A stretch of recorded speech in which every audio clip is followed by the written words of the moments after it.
Hello everyone, it's Ryan McGuire with Griswold Home Care, and today we have a very special guest, somebody that I've worked with a lot over the last several years, very dedicated to the family caregivers community in San Antonio. And I just want to introduce Tina Smith with Caregiver SOS of the WellMed Charitable Foundation. How are you today, Tina? Oh, I'm doing very well. Thank you for having me today. Yeah, of course. Thanks for joining us. Yeah, I know a lot of people in the community know the WellMed name, but they may be a little confused on, what the Charitable Foundation does.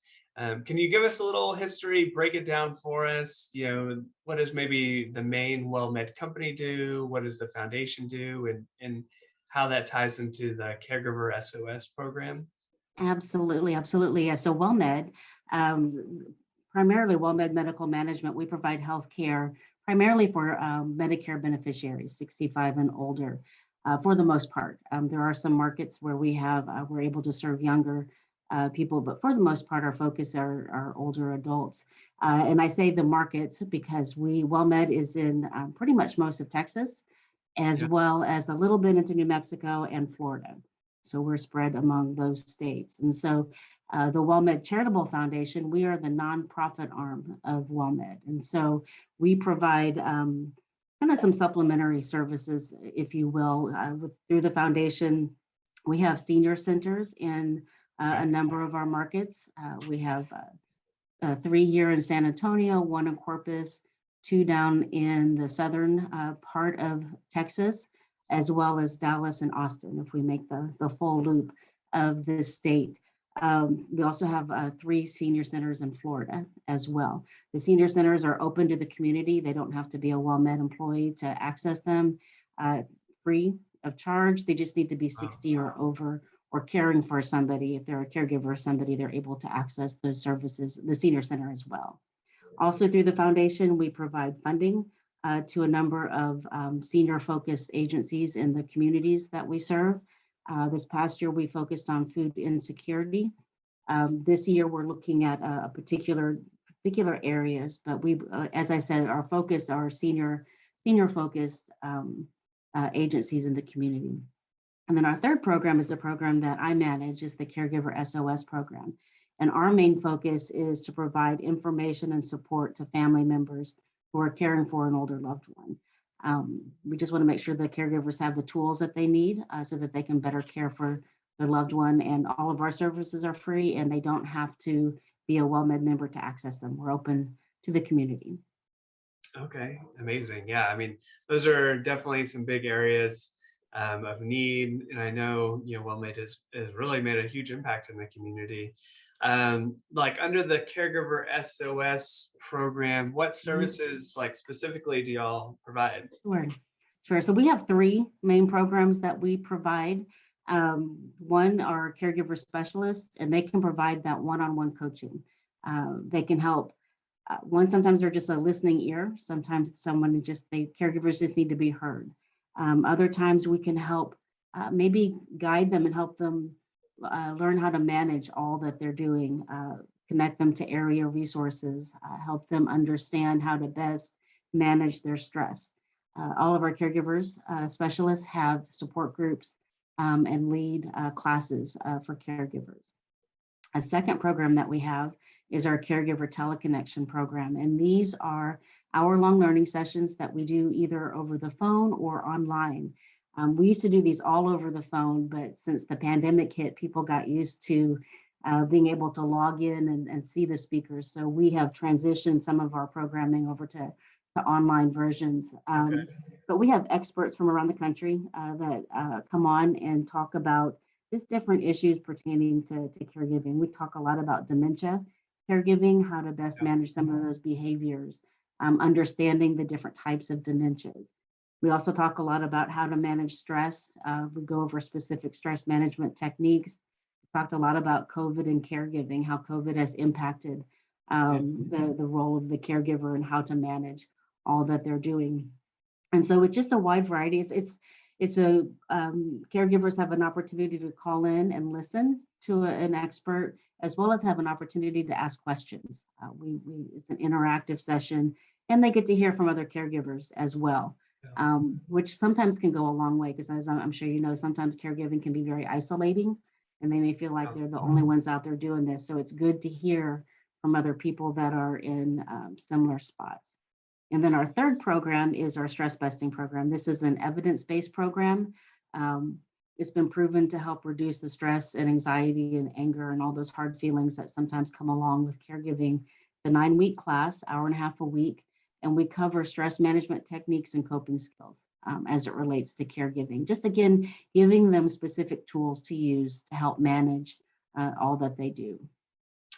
Yeah, gosh, that sounds like some amazing programs. Yeah, you mentioned COVID. I know it's been kind of a crazy last couple of years. What are y'all seeing on the caregiver community side? How's it affecting families? Is it just isolation? Yeah, it's been tough. I mean, it's been tough for everybody. I mean, Yeah, just in general.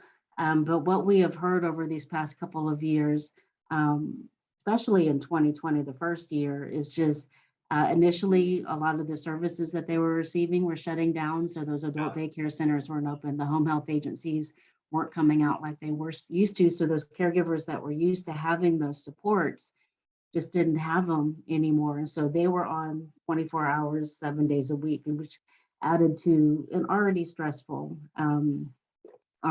role.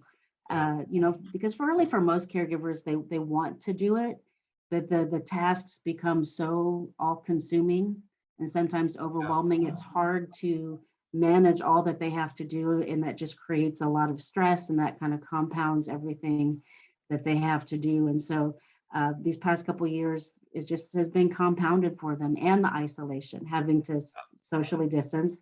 If they're caring for somebody, if they're providing that hands-on care, then that person is probably pretty frail and extra vulnerable to this virus. And so they've really had to buckle down on not getting out and all of that. So it's, that's what we're hearing from the caregivers. They appreciate some of the opportunities, because us, the Caregiver SOS program, like most agencies, were able to pivot quickly to the virtual world.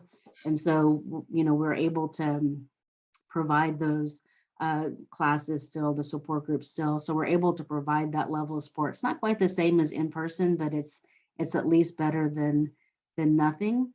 Yeah. This past few months, at the end of 2021, we were slowly coming back to some in-person groups, but this past month has kind of shut us down again in January. We're hoping to get back to some of those in-person meetings, the small group meetings. Yeah, we've had the same experience, with my support group.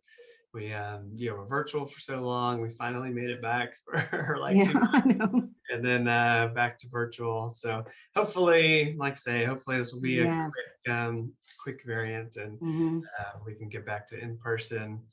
So is there something like that you get asked frequently, that maybe there's a common misconception about your organization, that you often try to explain or try to address, and you want to do it proactively here? Yes. Yeah, probably the biggest misconception is that we provide in-home caregivers. We get calls all the time from people that need in-home care, or people looking for a job providing in-home care. And so all we can do at this point is refer them. I'm more familiar in the different areas we serve with the different agencies that provide that service. And so we help navigate them that direction, or to their local area agency on aging as well. But I would say definitely that's the biggest misconception, is that we provide in-home care, it was not what we do.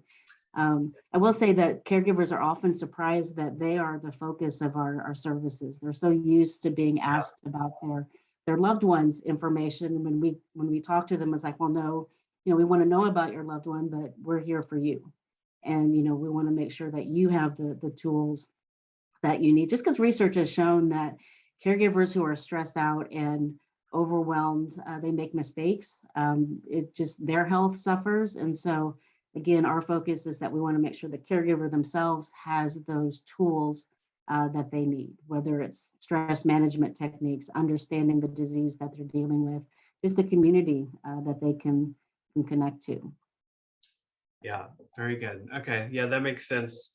And we get on the upward care side of things, where it's the caregiver training side, we Yeah, get calls for home care as well. So yeah, uh, I bet. yeah, and yeah, if people are calling for jobs or home care, you can send them to us at Griswold. Okay.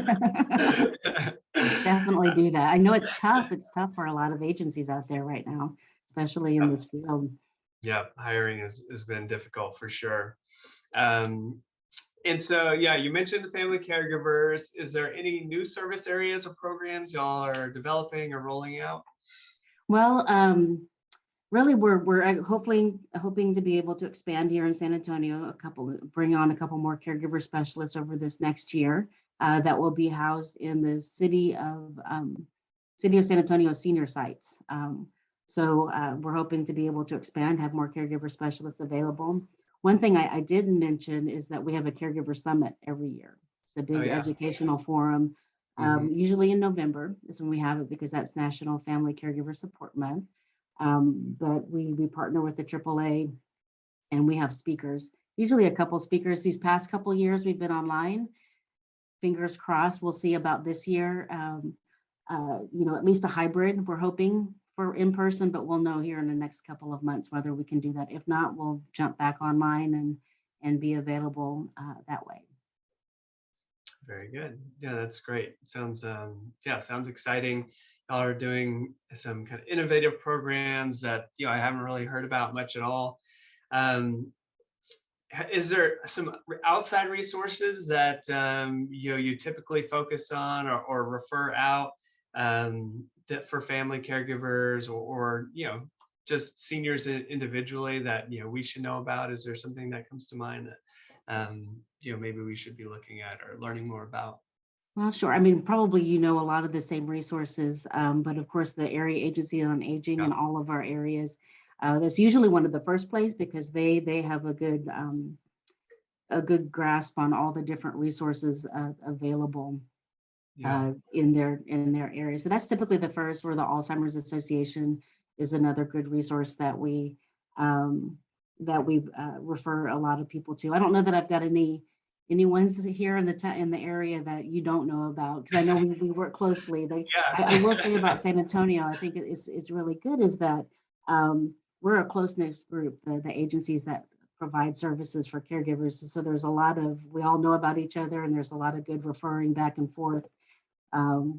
Because we don't provide every single service that caregivers need, and you don't either. And there's other programs that also provide services, and so I think we're a good complement to each other. And so I would say that about our area here in San Antonio, we work well together and Yeah. can Yeah, work absolutely. together. Yeah, we do have a really good community. A lot of Mhm. people in the business for the right reasons. They want to Right. support families and seniors in the community. And yeah, they're definitely making an impact. And yeah, we really appreciate you joining us, Tina. Where can people connect with you, find more Yes. about Caregiver SOS? See what's the best way to get a hold of you or your team? Absolutely. You can give us a call at 1-866-390-6491. Again, that's 1-866-390-6491. Or you can email us at caregiversos@wellmed.net.